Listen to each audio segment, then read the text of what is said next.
Welcome to my channel, The Binge Eating Therapist. I'm Sarah, former binge eater turned psychotherapist, and my mission is to use this space to bring content to you to help you understand your struggle with food and break free from binge eating. I feel a little bit nervous about doing this video. One, because I think some of the stuff I'm going to talk about feels quite vulnerable for me.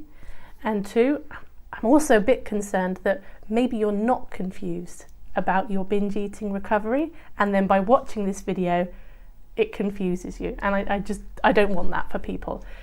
So I did go back and forth a bit about whether I wanted to record this video, but I'm just going with my intuition on this one, and I'm going to do the video and just hope that it's helpful for some people. So there are many people out there that will say they feel that the diet and fitness industry was actively harmful for them.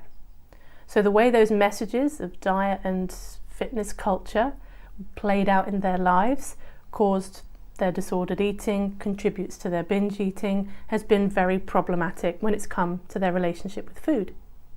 And yet, there are also people that I've spoken to that will say that they feel that the anti-diet movement actively harmed them as well, because they were promised that if they gave themselves full permission to eat what they wanted, that their binge eating would balance out and that their bodies would regulate and they would start to want the foods that their bodies needed.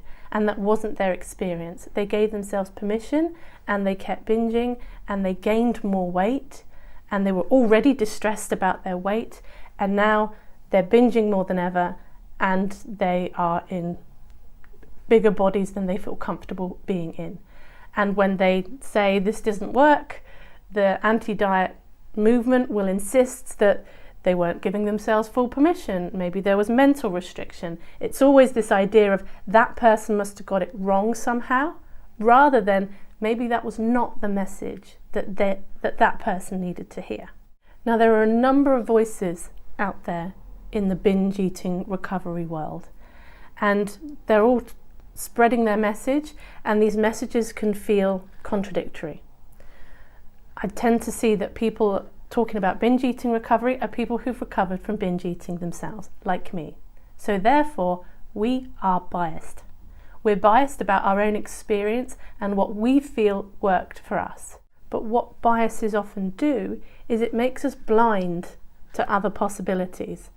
So when we feel that something works and we're seeing other people spreading different messages, maybe we feel like they're getting it wrong, they're actively harming people, and we don't stop to think, could I be actively harming some people? Just like some people are harmed by the fitness industry and some people are harmed by the anti-diet movement. This is why I think it's so difficult to talk about this stuff in this space, because binge eating is a complex problem that there are so many different ways it can manifest, so many different reasons, and a number of different potential solutions or things to work on for someone to help them get out of the binge eating problem that they're in. We do not understand enough about the appetite and how it works. We understand a tiny fraction. We know a little bit about this hormone, neuropeptide, like all these kinds of different things that impact appetite and what we desire, but we don't know what's going on in someone's body. As a therapist, I'm more likely to see the question I'm thinking is, what's the emotional and psychological payoff to somebody's binge eating? But what if it's more biological than that for that person? Me encouraging somebody to be doing all this psychological and emotional work when actually this is something going on in their body that's causing this excessive appetite, they're going to go round and round in circles feeling like they're failing, and I'm there thinking I feel like I'm helping or I'm trying to help. The reason why I look out for this one though is because some of you will know this about me depending on what parts of my content that you've heard, is that I truly believe that my binge eating was triggered by a biological issue. I've got a tumour in my pituitary gland. It's also pressing up into the hypothalamus, and we know the hypothalamus regulates appetite, and we know that all the different hormones that the pituitary gland produces, from estrogen to thyroid hormones, all these other hormones, impact appetite as well. So my whole hormonal system was out of whack. People are out there teaching, including myself, like I teach this to people as well, that we can learn to trust our bodies, that we can learn to trust our body signals. There's an assumption in that everything is working as it's supposed to be. And we can't know that. There's also a school of thought that will say we have evolved to overeat because food historically has been scarce. Now, the majority of people watching this, me including, I live in a culture where food is abundant, where there's a lot of it, and a lot of certain kinds of foods as well, that this particular school would argue drive us to eat more than we would other types of foods. There's someone recently who has been watching a number of my videos and leaving comments saying that I should, and everyone else who struggles with binge eating, should be going on a whole foods plant-based diet, because that's what they did and it stopped their binge eating. So they're adamant. And they keep posting this stuff on the videos. And I was talking to Steph. If you don't know Steph, she's my podcast co-host, Life After Diets. Go check it out. She's Stephanie Michelle as well on social media. I was chatting to Steph about it and she's like, well, why don't you just block this person? And I can't block someone in all good conscience just for having a differing view, because this is something that worked for her. I think it's a her. And her argument is that, if you're on a whole foods plant-based diet, you get to feel full and you can fill yourself up on these foods. The thing is, my binge eating was not about not feeling full. It was not about feeling hungry. And yes, if in my binge eating days I had been able to stick to a whole foods plant-based diet and I was sticking to that, I probably wouldn't binge, because those types of foods wouldn't have been appealing to me. But by putting that restraint around myself, I tried many times to follow all kinds of different eating plans. But putting the restraint around myself, I ended up, it woke up the rebel in me. I ended up feeling deprived. I felt agitated. And it frustrates me when people are like, they blame the person for not being able to adhere to it without understanding there could be psychological, emotional, and maybe even biological reasons why a person can't stick to quite a strict way of eating. I also think with binge eating, as with anything, we're in danger of oversimplifying the problem. It's one reason why you binge. Fix that problem, the binge eating will go away. But we're also in danger of overcomplicating something as well, and thinking, there's a million things going on here, and not even knowing where to begin. And there's another contradictory message out there that I want to address, and that's this idea of having permission to eat all foods, but at the same time learning out how to ride out binge urges. Like, we have to learn how to deal with binge urges, and yet at the same time this idea of figuring out how to give permission to eat and have freedom around food. It feels like two contradictory things. There are schools out there that will insist that binge urges is just neurological junk. It's just your brain trying to get you to binge when you don't want to. And there are other schools that will insist that if you're binging, it's because your brain is, or your body is, feeling deprived. And you have to deal with the deprivation element. So whilst my bias is towards an all foods fit, weight neutral approach, for me, I see it as about we're black and white thinkers, we're all or nothing thinkers, and we need to manage that part of us to find balance. Other people might go, no, work with the black and white thinking. Set up rules and parameters like the brain over binge method. Let's have a hard rule that you never ever break. But then some people with eating disorders have found rules get them in trouble. This is why, if I'm confused, I can only imagine how confused you must be when you're still in this place of trying to figure it out.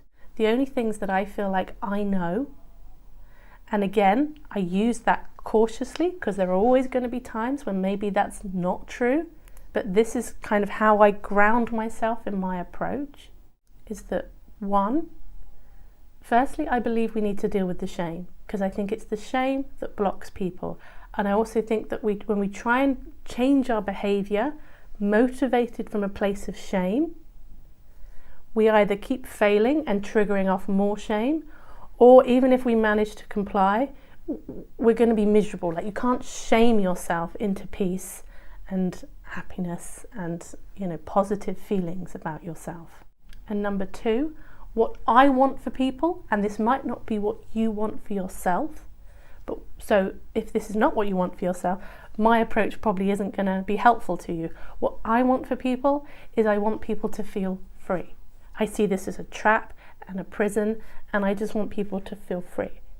So if putting in boundaries and some rules around food makes you feel freer, because some people will insist that they do feel freer by having these containments, then go for that. That doesn't work for me. As soon as I put in those boundaries and those rules, I feel like I'm being controlled, even if I'm the one that's put them in. But that's my temperament, that's maybe my personality, and it might not be yours. So whenever anyone's talking about whether to do this or whether to do that, my question is simply, does it make you feel freer? Because that's all I want. And the third thing that I truly believe in is that I believe connection can make this possible. Being able to take these steps and make these changes and challenge these thinkings and these emotions and these behaviours is such a, I don't want to say impossible, because I don't think it's possible, but I think it is such a difficult thing to do on your own. So I think when you have contact with other people, when you are reading and listening to stuff that resonates and gives you that feeling of not feeling alone, I think that's what helps people to stay and keep coming back to the place that they need to. So I truly believe in the importance of connection. And fourthly, I see binge eating as Janine Roth talks about it, as a way of abandoning ourselves. We leave ourselves when we binge. And that might be happening in other areas of our lives as well. I certainly felt like got to a point where my binging was a way of not wanting to accept life on life's terms. So it did have these existential meanings. So that's how I see binge eating, as having an existential meaning. That being said, I recognise that there can be biological things going on here as well. Someone might be doing all this emotional and psychological work, and it might be something else. And I'm so cautious about saying that because I worry that people who feel stuck in the psychological stuff are going to start going, well, there must be something physically wrong with me. We don't know, but to not mention it doesn't feel right either. That's why this is a difficult thing to talk about in a nuanced way without being able to control what people do, what you do with this information. And number 5, I do think that certain foods have a different impact on our biology than others. So the kind of binge foods that we're often talking about tend to be foods higher in sugar, maybe more processed, blah, blah, blah. So I tend to think of these foods removing the good or bad, which I think is really unhelpful, and I think the permission part is important. But one of the ways I started thinking about these foods for myself is that these foods have rusty breaks, which means it is harder to stop eating certain kinds of foods than other kinds of foods. And introducing that in so gently, because people want to take that and then turn it into a black and white thing about whether to eat these foods or not. Or they want to diagnose themselves as having a sugar addiction. Or they start getting restrictive around these foods, and then that's triggering off more binging as well. So there is something in the types of foods, but I feel that we need to take care of our mental and our emotional health around food first. Because for me, whenever I just try to change my behaviour without looking at what mentally and emotionally has been driving that behaviour, it doesn't stick. I just end up reverting back to whatever the default behaviour was. So, of course, with my own experience in being a therapist, I'm interested in the deeper reasons. That may not be how you want to, or even how you need to view your binge eating. And I'm conscious, I'm really feeling it at the moment, the way people are contacting me and asking me things, that my concern is that people feel like I have all the answers, that I can map the path out for you, and I can't. And that was the thing that I really needed to say today. Okay, on that note, thanks for watching, if you made it to the end, and I will see you on the next video.